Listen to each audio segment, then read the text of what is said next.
नमस्कार। चलिए आज एक ऐसी आस्था की जड़ों में उतरते हैं जिसने सदियों से लाखों करोड़ों दिलों को छुआ है। नाम है वैष्णव धर्म। देखिए, ये सिर्फ एक धर्म नहीं है, ये तो भक्ति और दर्शन का एक बहुत गहरा समंदर है। और हाँ, प्राचीन भारतीय इतिहास का एक बहुत ही जरूरी हिस्सा भी। तो आज का हमारा सफर कैसा रहेगा?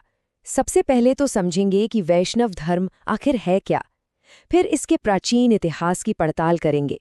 जानेंगे कि कैसे दक्षिण भारत के कवि संतों ने कह सकते हैं कि भक्ति की एक क्रांति ही ला दी। और हाँ, उन महान विचारकों से भी मिलेंगे जिन्होंने इसे एक मजबूत दार्शनिक आधार दिया। और सबसे आखिर में विष्णु के प्रसिद्ध अवतारों की दिलचस्प दुनिया में चलेंगे।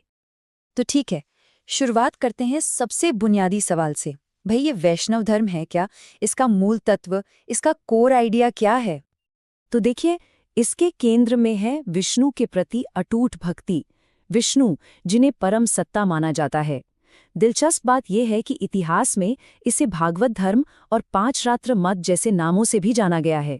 और इसका जो सबसे अहम अभ्यास है वो है भक्ति, यानी प्रेम से भरा हुआ समर्पण।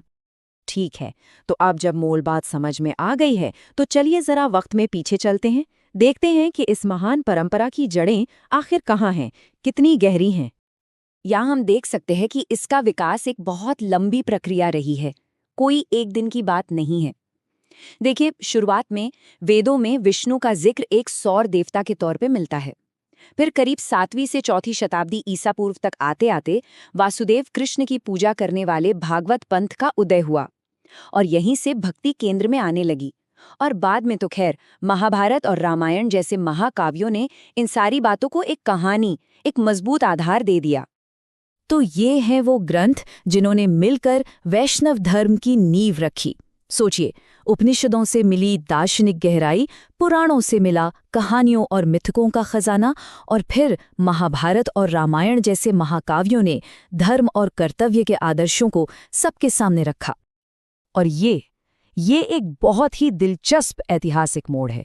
छांदोग्य उपनिषद में पहली बार कृष्ण का लिखित जिक्र मिलता है। साफ साफ लिखा है, देवकी के पुत्र। ये उस शख्सियत की ऐतिहासिक जड़ों का एक बहुत बड़ा सबूत है जो आगे चलकर वैष्णव धर्म के केंद्र में आने वाले थे। चलिए, अब इतिहास के एक ऐसे मोड़ पर चलते हैं जिसने वैष्णव धर्म को हमेशा हमेशा के लिए बदल दिया। ये एक क्रांति थी, लेकिन ये हथियारों की क्रांति नहीं थी, ये थी दिल की भक्ति की क्रांति।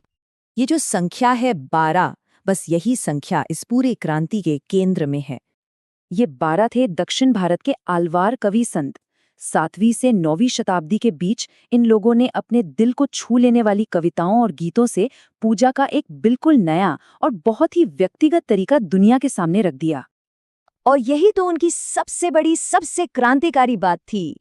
सोचिए, उन्होंने विद्वानों की मुश्किल भाषा संस्कृत को छोड़ दिया और लोगों की अपनी भाषा तमिल में अपनी भक्ति को जाहिर किया। इसका नतीजा, जाति और वर्ग की सारी दीवारें टूट गईं और भक्ति हर किसी के लिए, हर घर के लिए आसान हो गई। तो एक तरफ आलवारों ने वैष्णव धर्म को दिल दिया, भावनाएं दी, तो वहीं दूसरी तरफ उनके बाद आए महान शिक्षकों ने, जिन्हें आचार्य कहते हैं, उन्होंने इसे एक मजबूत दिमागी और दार्शनिक रीढ़ दी। मतलब उन्होंने इस पूरी आस्था को एक सिस्टम दिया, इसके सिद्धांतों को साफ साफ समझाया। ये हैं वैष्णव धर्म के 4 सबसे बड़े दार्शनिक स्कूल, जिन्हें संप्रदाय भी कहते हैं। हर संप्रदाय की शुरुआत एक अलग आचार्य ने की और हर एक ने ईश्वर, आत्मा और दुनिया के रिश्ते को अपने अपने तरीके से समझाया। जैसे रामानुज का मानना था कि आत्मा और दुनिया ईश्वर का ही एक हिस्सा हैं, वहीं दूसरी तरफ मध्वा का कहना था कि नहीं, ईश्वर, आत्मा और दुनिया ये तीनों बिल्कुल अलग अलग हैं।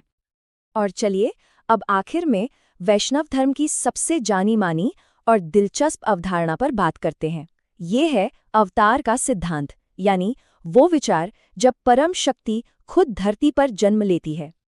यहाँ भी एक दिलचस्प बात है, अलग अलग शास्त्रों में अवतारों की संख्या अलग अलग मिलती है। जैसे मत्स्य पुराण में 10 मुख्य अवतारों की लिस्ट है, जिन्हें हम सब दशावतार के नाम से जानते हैं और यही सबसे ज्यादा मशहूर हैं। लेकिन कुछ दूसरे ग्रंथों में 24 अलग अलग अवतारों का भी जिक्र आता है।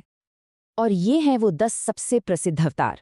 मत्स्य यानी मछली से लेकर कूर्म यानी कछुआ और फिर राम और कृष्ण जैसे महान नायक। मान्यता ये है कि हर अवतार एक खास युग में धर्म की स्थापना करने और दुनिया का संतुलन बनाए रखने के लिए आया था।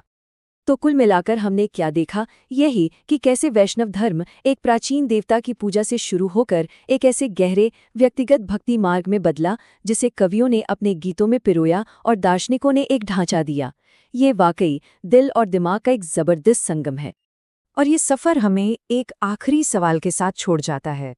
सोचिए, एक ऐसी परंपरा जो इतने गहरे दार्शनिक विचार और साथ ही इतनी सरल प्रेम से भरी भक्ति दोनों पर जोर देती है, वो आज भी इतनी प्रासंगिक क्यों है?